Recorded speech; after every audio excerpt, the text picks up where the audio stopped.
All right, thank you for staying with Daybreak. Let's start that conversation. I'd like to hear your views on every single subject that we're going to touch on at Trevor Mbiji at Citizen TV Kenya. Use the hashtag Daybreak. Let me introduce my guests real quick, beginning from my right. Samson Cherargei is here, Nandi Senator. Thank you so much for making time. Okay. On my left is Dr. Kimani Wamatangi. Kiambu Senator is also here with us. And Charles Owino, former police spokesperson, who's also vying for the Siaya gubernatorial seat. Let's start with you, Wamatangi. The last time you were here, you're still the senator, you're still the chief whip. Now things have changed. What is your reaction to you being whipped, having moved from Jubilee to UDA? Trevor, that's now old news. We are firm on the go, and I think most important to say, Trevor, is that as a country, and especially political class and leadership, is to accept that one can hold a legitimate, divergent and different point of view from yourself. And life must continue. Our democracy is practiced that way. And that's the way it is, that once every 5 years we have an election, and at that time you can choose how do you want to continue to represent the people that you do in the best of their interests and to reflect their will. I think that's the bottom line. And so as far as I'm concerned, and the decisions I've made, I am firm about it. I represent my people. I'll do my best. I also have the reputation, and I intend to keep it, of being promisable and being fair. Balanced and staying the course to the end. Were you surprised, though? No, not really. Some of those reactions, you expect them, but at the end of the day, I believe that we are a growing democracy. I would just want to say to the few that still live in that old past that I think it's time to move on, get the act together, realize that this country is not only bigger than all of us, but every individual has a right. And Trevor, we have been with you here for a long time, and you know I've been very consistent. For the times when I've been serving my party Jubilee for the last 10 years, and my president, Uhuru Muigai Kenyatta, I made a firm resolve, and I stated it here, that I'm going to stay the course until the end, which is what I did. Now, once that is done, I have to look at what do my people expect in the next formation of government for them to continue to have not only their interest, but the best of their will represented. Yeah. And also my own conscience, my principles, and how I intend my politics to look like. Okay. So that's why I'm staying the course all the way to the end. All right. Yes. All right, gentlemen, let's get into the top stories that are on the dailies now. Front page of both Daily Nation and The Standard. Karua joins the fray. Karua moves, changes DP routers options for also for DP options for Raila. That's on The Standard. Let's start with you, Cherargei. Does the move by Karua destabilize the UDA in one way or another? Because I see here they say that will he follow suit? Will Ruto be forced to seek a Mount Kenya bigwig too? If so, what options does he have from among the female hotshots in his camp? Were you surprised by the move by Martha Karua, and does it change the math for UDA? Good morning, Trevor, and it's good to have you back after some time.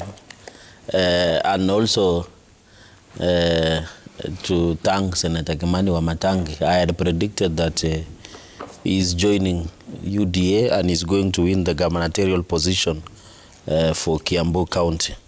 Number two is that I didn't know why Martha Karua was playing hard to get. We always knew that he had soft heart towards Azimio and towards the presidential flag bearer of Azimio coalition. And I don't know why, if she felt betrayed by One Kenya Alliance, yet they are now in the same house. But Martha Karua at the lowest level, of course, running for gubernatorial position in Kirinyaga, looking at the things on the Kirinyaga on the ground, she no longer has a upper hand of winning any seat in Mount Kenya, because we are aware, and everybody knows that Mount Kenya, they are leaning towards His Excellency the Deputy President, Dr. William Ruto. Even in Senate, where we sit with colleagues from Mount Kenya. All senators have joined United Democratic Alliance, except one. That shows you what the ground is saying. Number two, I've seen some people trying to allude that Martha Karua will bring value addition in terms of votes. I was forced to look at her performance when he ran for presidency in 2013. In fact, Abduba Dida defeated her. Abduba Dida had more than 50,000. Karua, I think, had around 43,000 votes across the country.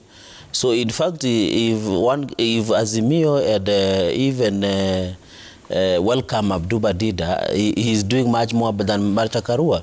I've seen also that people are trying to compare the weight of Musalia Mudavadi with Martha Karua. Musalia Mudavadi in 2013 had almost 400 to close to 1 million votes during that time.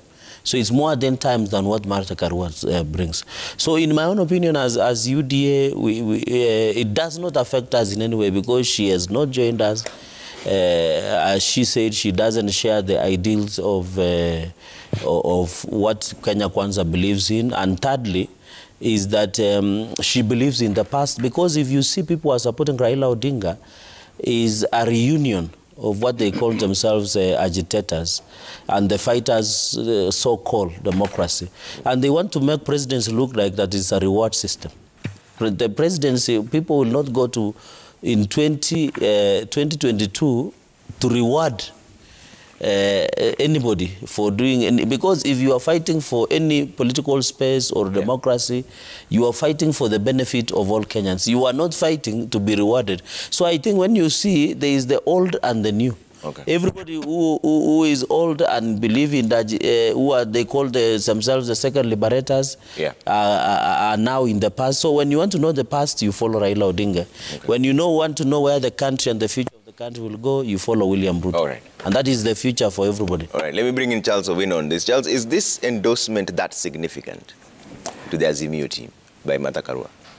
I think there's much more to look at, and I will maybe try and analyze what Cherogay is trying to put in, because, you know, politics is about interest. But you look at Martha Karua, you look at what we call principle, not about interests, because I think Martha has never served her personal interest. Because if she wanted to serve personal interest, she would have joined up with President Kenyatta for her to gain, because she had everything that she would gain. I'm sure she had even opportunity to become a cabinet secretary, which she did not take. So when I look at Karua, I look at a principled Kenyan who does not serve personal interest.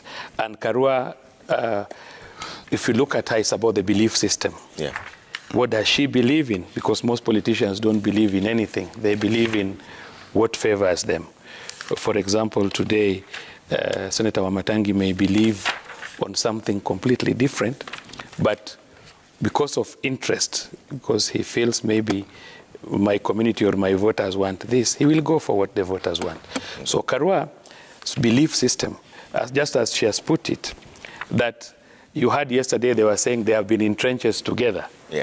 And that is what she believes in. And she believes that whatever they have fought for in the past is what they want to achieve at that particular time.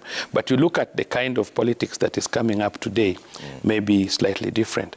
But when Cherogoi compares him and Abduba, he's forgetting one important thing, that our politics has been so much tribal-oriented.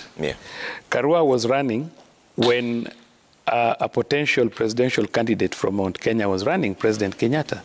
And therefore, whoever voted her also out of principle.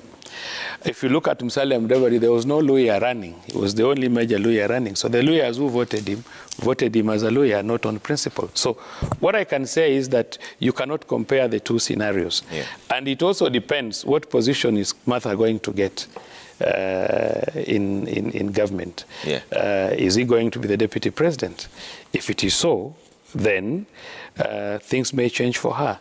But there's time between now and August. But what I've known is that politics has drifted a little bit, because if you look at the community of Mount Kenya, it has been a community that has been a community that people believe in working hard for what they want. They're not socialists. They're more of capitalists, where even if your brother is a president, you still have to go to your farm. But things have changed. The economy has become fairly bad, and we are not doing very well. And you find that the population has also grown. We are not making money. A few people in position making money are keeping money, stuffing it out of the country, keeping it in banks, and money is not circulating. So there are so many idle young men yenye wanataka kufunguliwa mguu.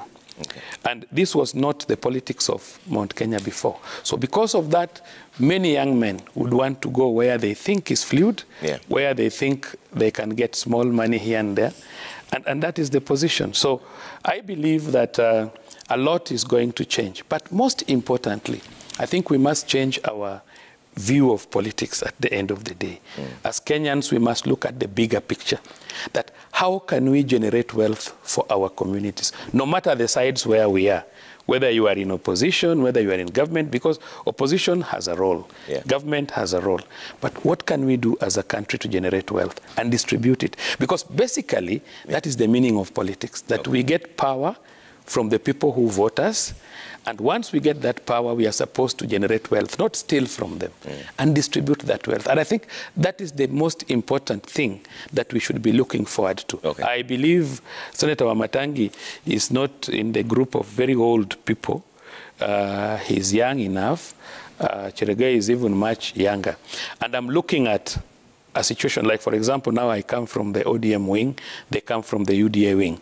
But I'm looking at a situation where after August elections, because this is now competition, we should all sit together, whoever makes government, to ensure that how can we generate wealth for our country? Okay. What is the potential of Kilifi? What is the potential of Nandi? I'm not looking at a President Raila Odinga who will say, I did not get votes from Nandi, and therefore, I'm not going to improve on the tea industry in Nandi. No, because Nandi is Kenya, and Nandi has potential, and Nandi must generate wealth. And so you cannot neglect any part of the country. So I think we are looking for that level of politics where people will practice maturity, people will not abuse one another. We will look at our country in its holistic nature, develop it, generate wealth, create money, distribute it, and let everybody be happy. All right. Wamatangi, what does this endorsement mean?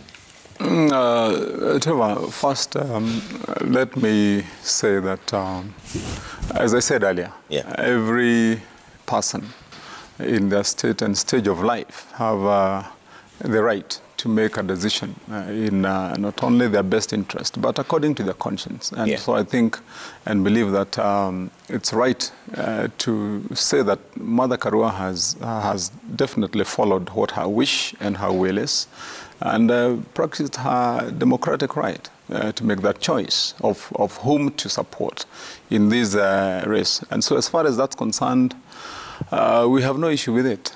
She can support the man she chose to support. The questions that may follow, and that is now the real politics of it, is one, is she still going to be running for governor of Kirinyaga, having done that? And one of the things that, no matter what we look at as the ideal, you know, because there is a place for idealism and reality. Then you'd be asking yourself, how does her base look like? You know, what is the momentum right now within the people who would be casting a vote to give her a position? And respectfully so, Trevor, all statistics, all surveys right now show that within that region and within my region where I come from, that most of the people are for the UDA wing or UDA part of the political movement. And this you said is scientific. Yeah, absolutely. Absolutely, Trevor. And so, you know, we practice representative democracy. And you get the position that you have as a result of most of the people choosing you and voting you in. So that would be a point and I think a matter should have to deal with. I believe myself that from what I've seen, I've witnessed, I've heard, and also, like I've said, I have facts about. Yeah. That's the reality. If she is chosen by Raila Odinga to be a running mate, maybe that would be a different game altogether, because then she'll have to, you know, what they would have to do is to leverage the value that she brings in and then be marketed alongside Raila Amolo Odinga as a running mate. Okay. That, in my view, would be the only major issue one would look at, but not forgetting that they are competing against a formidable, energetic force and movement in the name and format of UDA. Yeah. And it is good to give credit where it's due, my brother Trevor, because you see the momentum that UDA has kicked in the political campaign and fray and landscape of this country, yeah, is a major one, is a big one. And no matter what we say, that is the reality. You see when they go to rallies, you know, and that's how it is like right now. So they'll be in for a major fight, and this fight is going to go down to the wire. Okay. I believe, for all intent and purposes, once our insight, once our aims, once our manifesto is properly crafted, sold to the people as it is, between now and August, majority of the people will have seen that if this is practiced, if it is put into fine, sync with what our people want, yeah, I think by and large, for what we want, okay, I think the UDA part and side of the government is going to be